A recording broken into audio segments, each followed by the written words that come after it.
안녕하세요. 빅버드 게임이론입니다. 수원이 경남과 비기며 최근 8경기 연속 무승을 기록했는데요.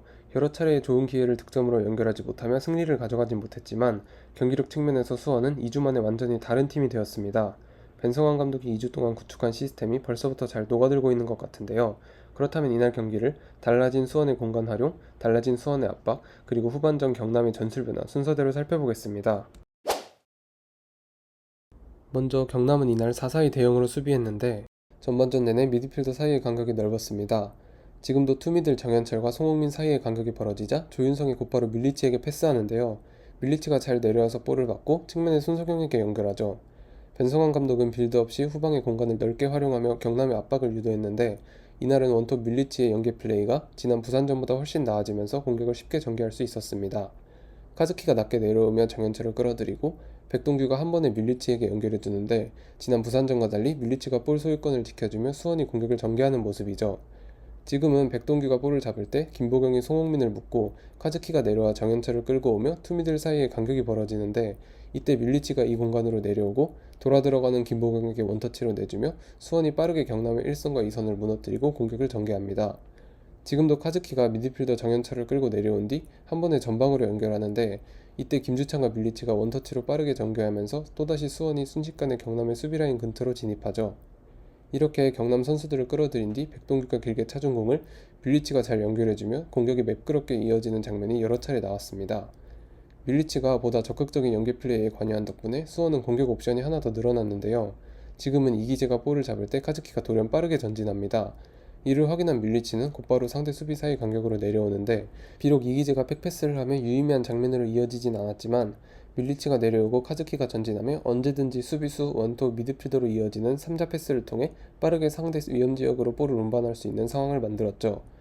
물론 결정적인 순간에 기면이 있었다면 어땠을까 하는 장면도 있었지만 이전과 달리 투지 있게 공을 따라가 공중볼 경합에 참여하는 등 밀리치는 이날 훨씬 나아진 모습을 보였습니다. 밀리치를 통한 중앙 공격 이외에도 수원은 주로 경남의 좌측면을 지속적으로 공략했습니다. 조윤성이 볼을 잡을 때 손석영이 중앙에 박민서와 송흥민 사이 간격으로 내려오는데요. 경남의 좌측 풀백 박원재가 손석영을 따라 끌려 나오고 이때 생긴 뒷공간으로 이시영이 침투합니다. 이렇게 조윤성, 손석영, 이시영의 3자 패스가 이루어지고 수원이 순식간에 경남의 좌측면을 무너뜨리죠. 지금은 이시영이 볼을 잡을 때 손석영이 측면으로 붙으며 풀백 박원재를 끌어들이고 이로 인해 벌어진 공간으로 카즈키가 곧바로 침투합니다. 그리고 이시영이 빈 공간에 카즈키에게 연결하고 카즈키가 김보경에게 완벽한 찬스를 만들어주지만 득점으로 이어지지 않았죠. 또 손석영이 측면에서 볼을 잡을 때 이시영이 언더래핑하며 수비를 끌고 가는데 덕분에 김보경이 편하게 볼을 받은 뒤 김상준에게 내주고 김상준이 위협적인 슛을 하기도 합니다. 이렇게 수원은 이시영의 전진성을 활용하여 주로 우측면에 숫자를 많이 배치하며 수비를 공략하다가 좌측면에서는 한 번의 전환 패스로 김주찬에게 1대1 상황을 만들어주었습니다. 지금은 조윤성이 좌측면에 김주찬에게 한 번의 전환 패스를 넣어주고 김주찬이 터치라인 부근에서 볼을 받으며 우측 풀백 이준재를 끌어들일 때 곧바로 8번 미드필더 카즈키가 벌어진 사이 공간으로 침투하죠.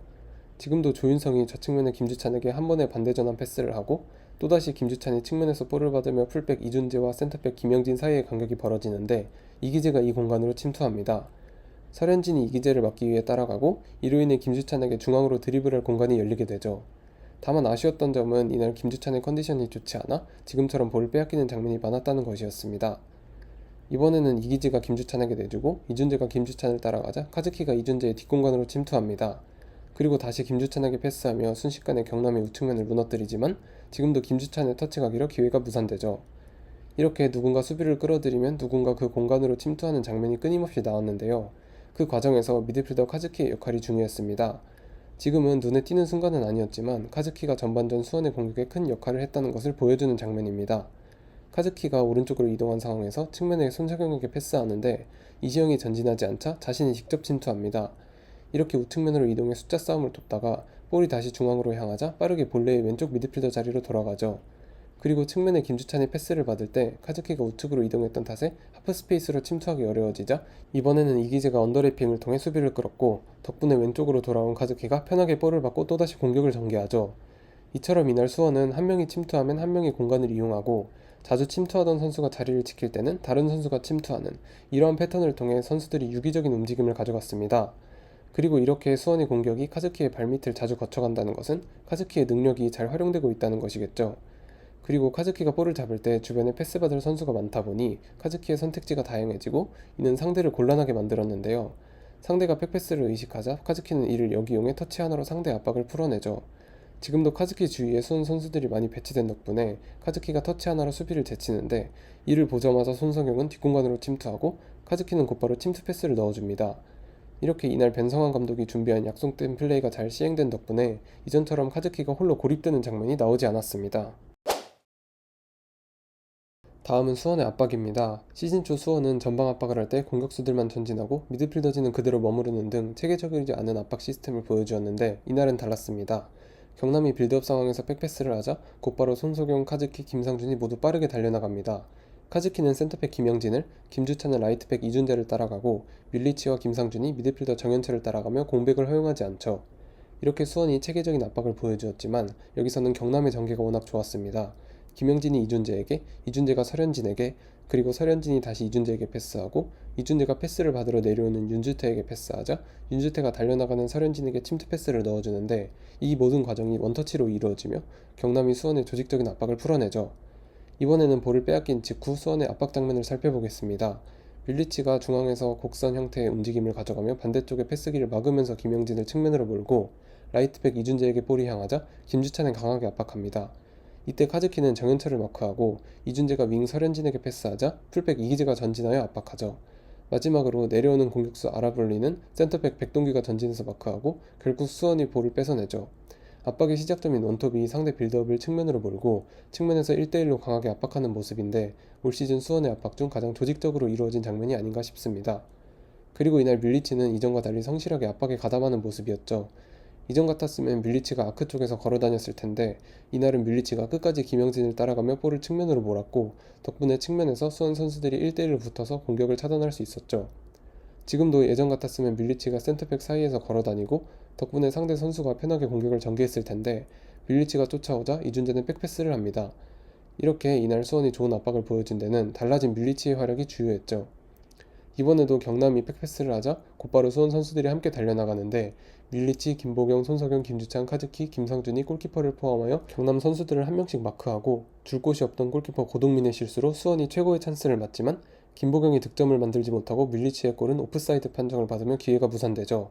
만약 이 장면이 득점으로 연결되었다면 달라진 압박 체계가 더욱 주목을 받았을 텐데 아무튼 이렇게 상대의 빌드업을 차단하고 위험지역에서 볼을 뺏어내 위협적인 찬스를 만든 것만으로도 체계적인 압박 시스템이 경기력에 미치는 영향을 알 수 있겠죠. 이렇게 수원의 강한 압박과 세밀한 공간 활용으로 전반전을 지배당했던 경남의 박동혁 감독은 지속적으로 무너졌던 좌측면 수비를 강화하기 위해 후반전에는 약간의 변화를 줍니다. 조윤성이 볼을 잡을 때 전반전과 마찬가지로 손석영이 경남 미드필더 사이 간격으로 내려오고 이시영이 침투하는데 전반전과 달리 경남의 좌측 풀백 박원재는 손석영을 따라가지 않고 침투하는 이시영을 마크하죠. 그리고 손석영은 미드필더 송흥민이 내려와서 마크하는데요. 덕분에 수비 라인이 무너지지 않고 이시영에게 뒷공간을 내주지 않는 모습입니다. 전반전의 경기 흐름을 보고 박동혁 감독이 후반에는 수원의 공격 패턴에 잘 대처한 것으로 보이네요. 또한 경남은 밀리치를 통한 전개에도 잘 대응한 모습이었는데요. 조윤성이 미드필더 사이 간격으로 내려오는 밀리치에게 패스하려고 하자 센터백 이강희가 빠르게 달려나와서 이를 차단하죠. 이렇게 약속된 패턴 플레이가 막히고 선수들이 전반만큼 공격 진영에서 많이 움직여주지 못하면서 수원의 공격에 힘을 잃었고 거기에 수원의 윙어들이 1대1 상황에서 경남 수비진에게 거듭해서 밀리며 수원이 전반만큼 경기를 주도하지 못했습니다. 반면 경남 선수들은 강하게 경합하여 1대1 싸움에서 소유권을 지킨 덕분에 후반전에 더 많은 슈팅을 시도할 수 있었죠. 그런 와중에 김현이 투입되자 수원의 공격은 다시 순조로워졌습니다. 김현은 이날도 수준급의 연계를 보여주었는데요. 전진우가 수비를 제친 뒤 김현에게 패스하고 김현이 김주찬에게 패스하며 빠르게 역습을 전개하거나 이시영이 패스한 볼을 침투하는 이상민에게 원터치로 내주며 빠른 역습을 이끌었죠. 또한 공중볼 경합 상황에서 침투하는 전진우에게 완벽하게 내주며 좋은 찬스를 만들어주지만 전진우가 득점을 만들지는 못했습니다. 지금은 소유권을 지킨 뒤 카즈키를 향해 정확하게 내주고 카즈키가 원터치로 유재우에게 패스하며 수원이 템포를 살리고 빠르게 역습을 전개할 수 있었죠. 이외에도 김현은 수비를 등진 채 빠르게 슛을 하며 위협적인 장면을 만들기도 했습니다. 이렇게 수원은 전반전에 최고의 경기력을 보여주고 후반에도 여러 차례 좋은 찬스를 만들었지만 득점에는 성공하지 못하며 경남과 승점 1점을 나눠 가졌습니다. 다음 리그 경기인 성남전에서는 수원이 경기력과 결과를 모두 가져올 수 있을지 지켜보겠습니다. 시청해주셔서 감사합니다.